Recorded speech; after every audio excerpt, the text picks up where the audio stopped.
Jadi katanya Ghazali, yo pingin bahagia itu simple. Kita sudah punya semua fasilitasnya. Allah sudah ngasih kita. Apa yang dikasih? Kenikmatan duniawi dan kenikmatan ukhrawi. Semuanya nikmat.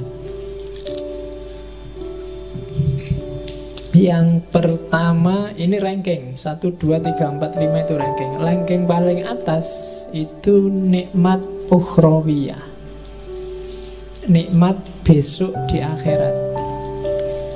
Sukar dijelaskan, percayalah saja. Karena kalau dijelaskan, penjelasannya pasti tidak bisa eksak. Hasilnya biasanya malah debat. Besok di akhirat kayak gimana? Berapa ya dinginnya surga? Berapa ya panasnya neraka? Kira-kira di surga itu kalau pakai AC itu berapa PK kira-kira? Yang itu susah membayangkan.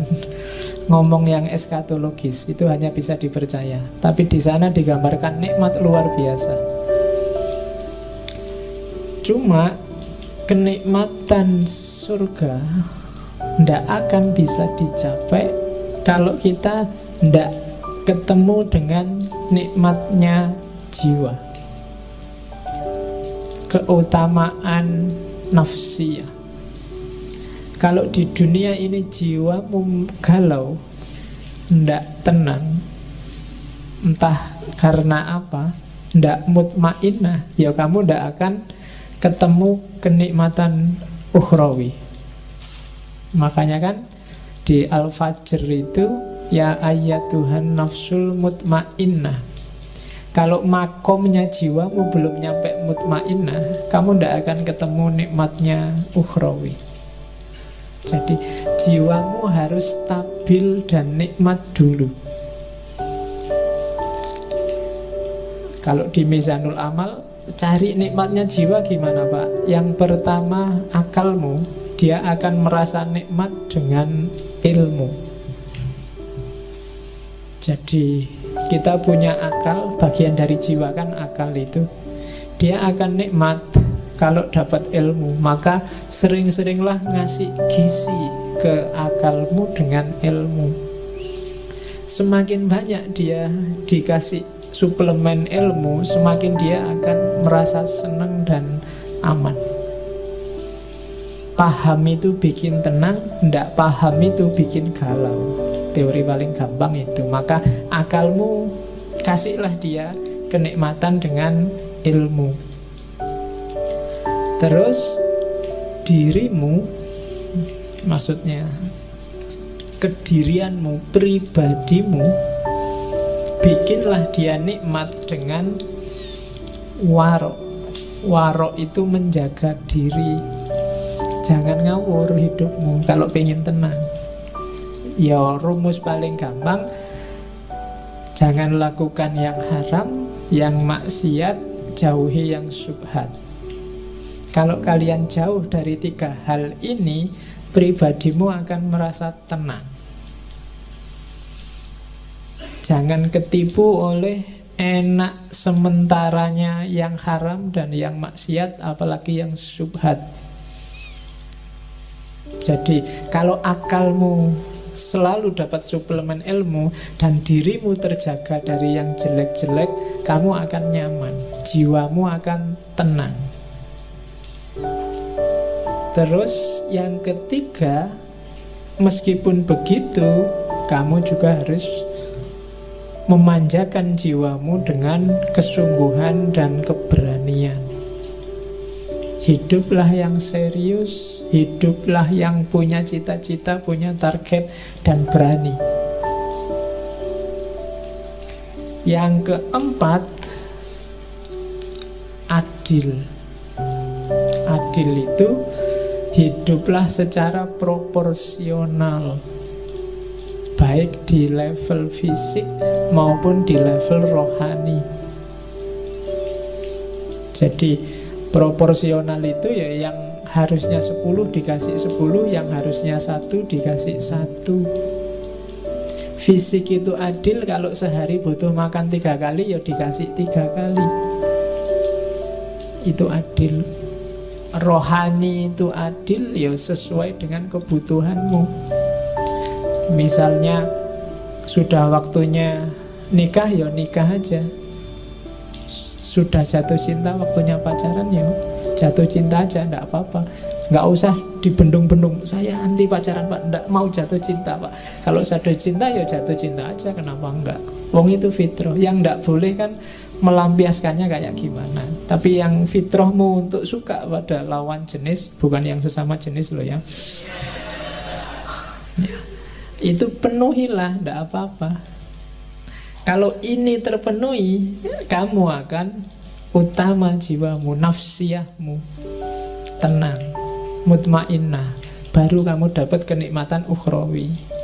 Cuma syaratnya tidak akan sempurna jiwamu tenang kalau badaniyahmu tidak sempurna. Ya kayak tadi loh, kalau fisiknya tidak adil, waktunya ada makannya kamu puasa terus, harusnya ada tidurnya kamu pakai melek terus, jiwamu juga tidak akan tenang, tidak akan mutmainnah. Harusnya kamu kawin malah bisa 4 kok malah tidak kawin-kawin, itu tidak mutmainnah. Harus dibikin tenang. Karena nafsu itu kalau tidak kamu tenangkan, lama-lama dia akan meledak. Karena dia nuntut terus disuruh bungkem, nuntut terus disuruh bungkem. Pada saatnya dia akan menyusahkanmu.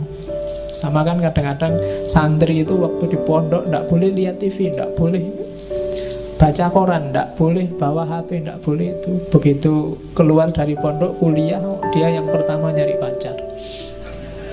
Karena kemarin nggak boleh apa-apa, sekarang kumat. Ya, jadi ndak, badaniyahnya beres dulu. Kalau badaniyahnya nggak beres, jiwamu ndak akan beres. Kaya dulu, punya istri dulu, pinter dulu, fasilitas dulu, baru jiwanya bisa tenang. Jadi badaniyah. Kalau rumusannya Ghazali, paling gampang untuk ngecek apakah badaniyahmu sudah nikmat, sudah bahagia, yaitu yang pertama sehat, yang kedua kuat. Sehat itu kan berarti fit. Apa ada sehat yang tidak kuat? Ya banyak. Saya sehat Pak, cuma tidak terlalu kuat. Olahraga biar kuat, ya kan? Tidak cukup sehat tapi juga harus kuat. Yang ketiga elok. Elok itu cakep. Jangan khawatir, setiap orang cakep sesuai perspektifnya masing-masing. Tidak apa-apa, ya. Kamu semua orang cakep, jangan khawatir. Nah, bahagialah. Kalau enggak, kamu enggak akan bahagia jiwamu. Kalau kamu tiap hari aku kok jelek, itu enggak akan bahagia hidupmu. Wis anggap aja cakep, wis tau, cok khawatir. Payu. Ya. Itu kan kamu mikir, jangan-jangan ada yang gelisah Pak, apa ada yang mau besok sama saya Pak? Pasti ada. Asal standarmu jangan tinggi-tinggi. Ya. Jadi sehat, kuat, cakep, dan yang terakhir, yakinlah bahwa kamu panjang umur. Tenang mesti kamu. Sehat. Ketika kamu sehat kan kamu ceria, sayang. Kuat juga gandengannya sehat. Mau apa-apa sanggup, itu kan kuat. Jalan kemana, ayo. Cakep.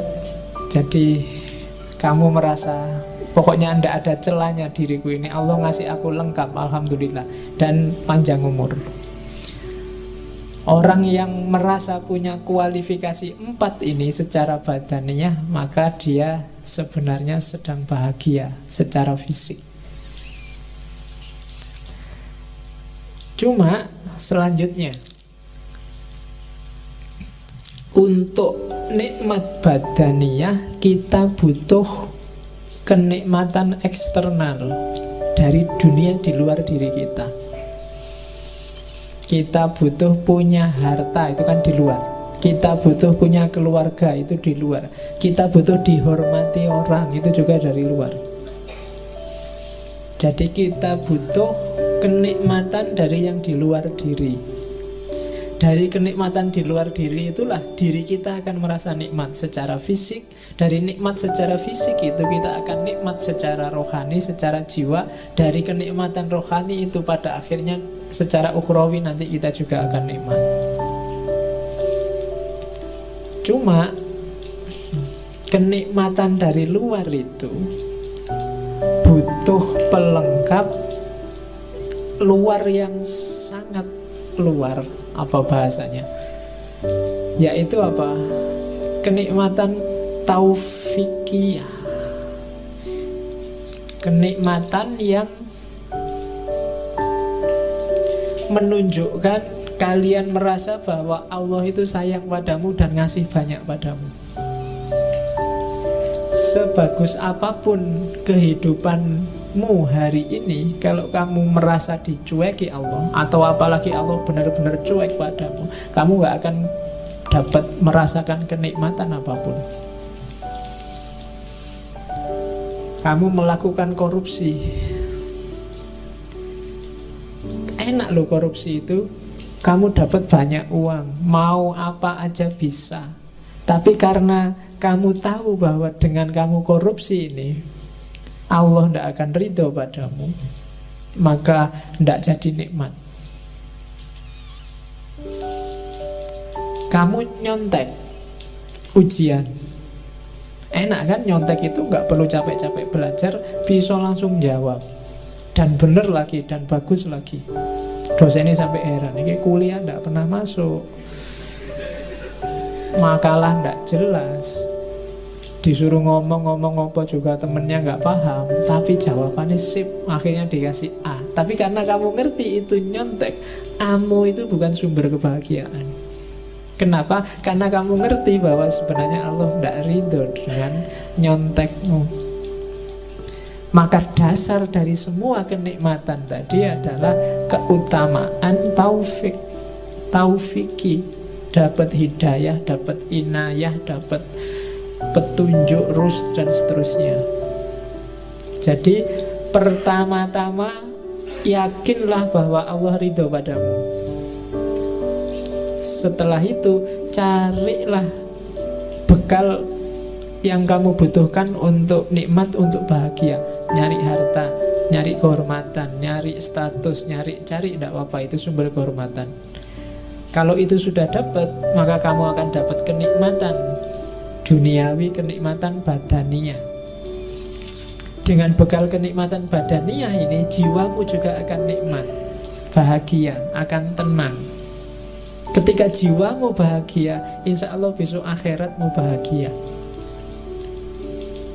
Bandingkan dengan orang yang sejak awal sudah tidak dapat ridhonya Allah, maka kenikmatan eksternal tadi akan jadi sumber bencana. Kenikmatan badaniyahnya akan disetir oleh nafsunya, maka jiwanya nggak akan jadi tenang. Dan di akhirat juga otomatis kacau. Jadi rumus pertama bahagia adalah pastikan bahwa menurutmu yang kamu lakukan itu diridhoi oleh Allah. Oke, setelah itu baru mikir nyari uang di mana, nyari kerja di mana, nyari istri di mana. Kalau sudah dapat kekayaan, dapat status, dapat kerja, itu kan nikmat. Hasilnya semua itu kenikmatan badaniyahmu. Kamu jadi sehat, kamu jadi kuat, kamu jadi elok, kamu jadi tampan. Kemarin gak punya duit, beli sampo sama sabun aja. Nah kan, kalau duitnya banyak kan sekarang santai, beli parfum, beli make up, malah bisa.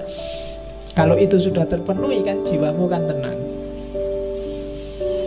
Dan setelah jiwamu tenang, kamu nambah lagi menyempurnakan jiwamu, misalnya dengan cari ilmu, dengan memelihara diri, dan seterusnya. Maka ketika kamu meninggal, kamu akan mutmainnah, dan kamu akan dapat kebahagiaan ukhrawi.